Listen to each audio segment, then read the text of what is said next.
De manera general conocemos lo más habitual en este tema, sus causas, los hechos más conocidos, personajes y resultados, pero hay muchos datos en este tema que van más allá. Hoy, los hechos más interesantes e inéditos de la Guerra del Pacífico.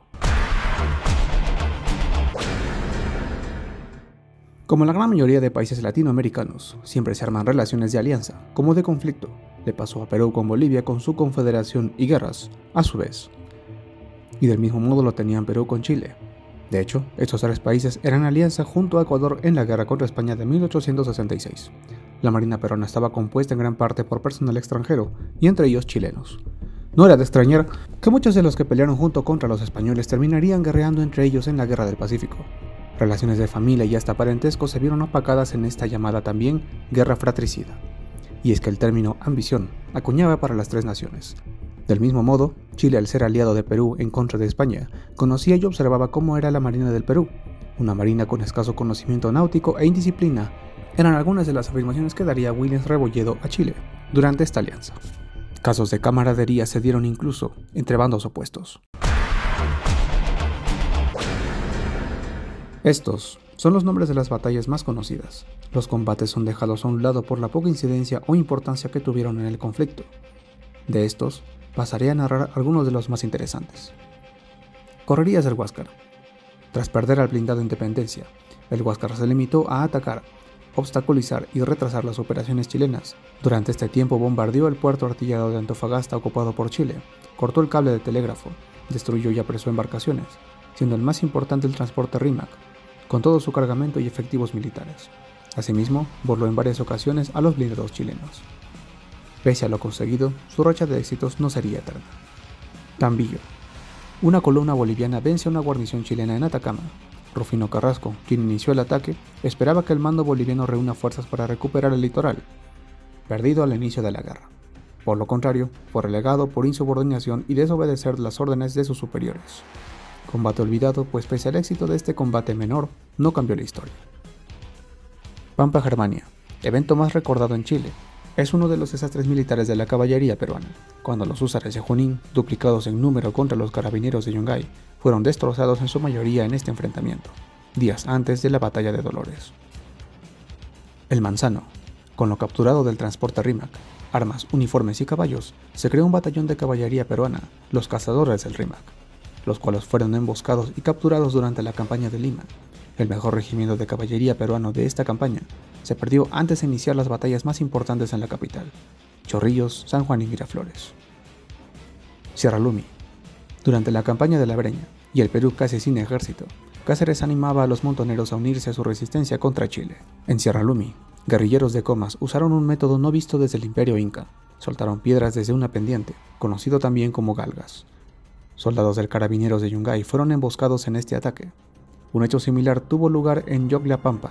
Una fuerza chilena en Junín es emboscada con galgas por pobladores de diversas comunidades y a su vez arremetidos por el escuadrón flanqueadores de Junín. Saucini. Los seguidores y oficialidad de Cáceres eran perseguidos por Chile cual bandidos se tratara. Gregorio Albarracín, desde el inicio de la guerra con sus flanqueadores de Tacna, atacaban y hostigaban a las fuerzas chilenas en varias ocasiones. Pero en Tarata, acompañado de algunos guerrilleros, fueron emboscados y eliminados por soldados al mando del capitán chileno Mata. Cuando Albarracín fue ultimado a rendirse, este se niega y muere en el combate, junto a su hijo y 9 guerrilleros. Segundo combate de Marcavalle, conocido más en Perú, fue otro de los reveses de Cáceres contra las expediciones chilenas. Estanislao del Canto se dirigía con refuerzos hacia Concepción para apoyar a Carrera Pinto, pero fue alcanzado en Marcavalle por fuerzas peruanas. Tras su retirada y arribo a Concepción, encuentra el resultado del combate perdido y el escenario sangriento en él. Si deseas conocer a detalle algún otro enfrentamiento de estos o de algún otro conflicto, deja tu comentario. Además de lo conocido y convencional, las tecnologías no se limitaban, en especial para Perú, que con los crecientes resultados desfavorables en la guerra tenía que implementar cualquier medio de defensa. En Arica se fabricó minas, que detonaban con una pila eléctrica y llevaban químicos de farmacia. El plan consistía en dinamitar todo Arica cuando el ejército chileno entre en combate, pero fueron descubiertas y el plan no se llevó a cabo. En lo naval, los entonces torpedos eran activadas mediante cable o a modo de espigas sobre una lancha. Estas debían acercarse de noche a un buque enemigo, colocar el torpedo debajo y detonarlo, movida peligrosa y hasta suicida. Los únicos, sin embargo, que tuvieron éxito fueron los torpedos Señuelo en botes de recreo, que consiguieron hundir 2 buques chilenos, el transporte Loa y la goleta Covadonga.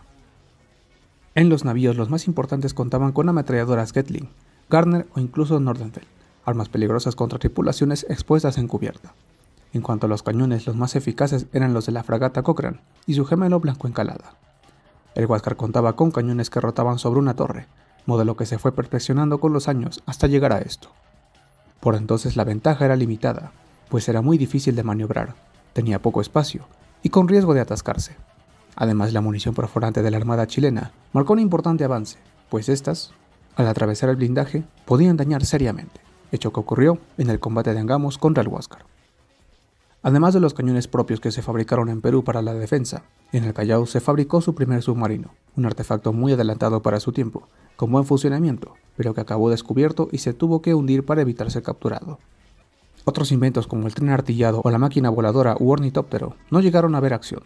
El artefacto volador se quedó en planos pues su creador, Pedro Ruiz Gallo, murió durante la fabricación para un torpedo. ¿Cómo hizo Chile para hacer frente a 2 naciones a la vez y vencer? El panorama de este conflicto va más allá del número, y es que si profundizamos los estados de cada nación, había una clara diferencia.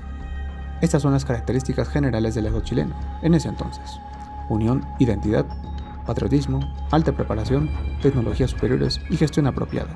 No es que Chile hubiera estado libre de rencillas o pleitos internos, pero estos se resolvían de formas contundentes, sin extender o perjudicar sus acciones durante la guerra. Veamos a la alianza por otro lado. No era que faltara empeño o creatividad para crear todo lo que hablé anteriormente. El verdadero problema eran las diferencias y vicios que estaban por encima de un objetivo común. Tanto Bolivia como Perú eran países desunidos en varios aspectos. Ambos afrontaron pleitos y disputas políticas, incluso enfrentamientos armados en plena guerra.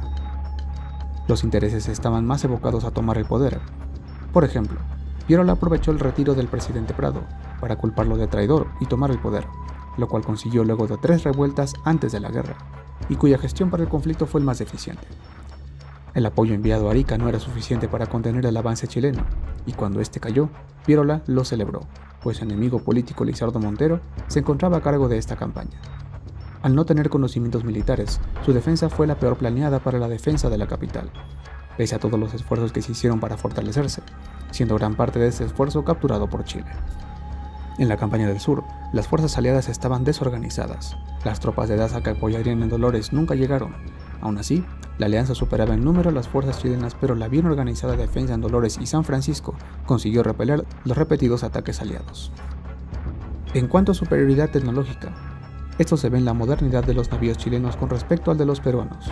Se cree que el Huáscar con munición Palliser hubiera hecho diferencias, pero este tampoco era capaz de penetrar el blindaje. A esto sumemos la mejor preparación de las tripulaciones chilenas. En tierra, los batallones aliados portaban armas de diversos calibres, difíciles de reaprovisionar en caso de escasez, hasta llegaron a usarse fusiles antiguos de avant-garde. Es por eso que el Perú implementó tantas medidas defensivas improvisadas y poco convencionales. A todo esto, sumemos cada uno de los eventos desafortunados, ocasionados por la desesperación, la indisciplina y hasta la traición. Reitero, no era que Chile no tuviera casos de deserción o pugnas internas, pero no eran tan claves para perjudicar una campaña militar, a diferencia de los desastres en la alianza que significaron graves pérdidas irreparables. Extranjeros y guerra del Pacífico. A menudo se asocia con Inglaterra, pues había capital e influencias en el tema de las salitreras, pero también se habla de apoyo militar inglés a Chile. A todo esto pondremos un poco de orden. No todos los efectivos de ejército y marina estaban compuestos necesariamente por los de su nacionalidad. En las fuerzas enfrentadas podían haber peruanos en el lado chileno y viceversa, pues en su mayor parte se trataban de residentes que se sentían más identificados con el lugar donde estaban. Lo mismo aplicaba con italianos, griegos, ingleses, etc.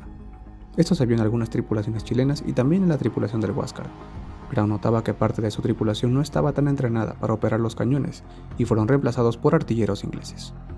Por lo general, los países extranjeros buscaban no ser parte del conflicto e intervenir únicamente cuando habitantes de su nacionalidad sufrían atropellos por las tropas de cualquier bando, tal como sucedió en Tacna o en Lima, cuando residentes y negocios extranjeros se encontraban expuestos al fuego cruzado o bien al saqueo. La supuesta amenaza que hizo el francés Petit Thouars y el inglés Saint Johns a Manuel Baquedano no era más que conversaciones y acuerdos diplomáticos para evitar que residentes e inversiones extranjeras no sufrieran atropellos por el ejército chileno al ocupar Lima. El nombre Petit Thouars aparece muy bien subrayado en la historiografía peruana como el héroe que evitó la destrucción total de la capital. Piérola en su momento contrató al mercenario Paul Boyton para hundir buques chilenos. Él solo ya tenía fama de haberlo hecho, pero en esta ocasión fue capturado y terminó revelando información de las defensas peruanas en Lima. En el caso de Inglaterra, Perú y Chile por su parte iniciaron compras de buques de guerra a escondidas en la misma Inglaterra. Durante el conflicto, Perú había gestionado un pedido total de 5 buques, 2 blindados franceses, el Solferino y la Glorie, un acorazado otomano clase Feti Bullen, y en 1880 las cañoneras de Alemania, Lima y Callao. Agentes chilenos evitaron el traslado de estas unidades al Perú entre junio de 1879 y 1880. A su vez, agentes peruanos frustraron el envío de 2 cruceros a Chile, el Arturo Prat y Esmeralda, cuya misión sería derrotar al Huáscar, cuando aún se creía imposible de capturar. Si bien el mayor beneficiado fue John North, un inglés, el caso fue que al ser ocupado Tarapacá, los dueños peruanos de las salitreras temían por la invasión, y cuando North les ofrece comprar las salitreras, estos le conceden a bajo precio. Para culminar con este apartado, se sabe del conocido Batallón Vulcano, que consistía en los esclavos chinos que trabajaban para hacendados peruanos, liberados por Chile. Ellos se unieron al ejército chileno y los apoyaron. Muchos de estos datos pueden llegar a enfurecer a algunos usuarios, pues desde el colegio nos enseñaron a ver con odio al país vecino por los hechos ocurridos hace años o incluso siglos. El objetivo es conocer nuestra historia para no volver a repetirla, obrar a conciencia y no confiar en sujetos como estos. Muchas gracias.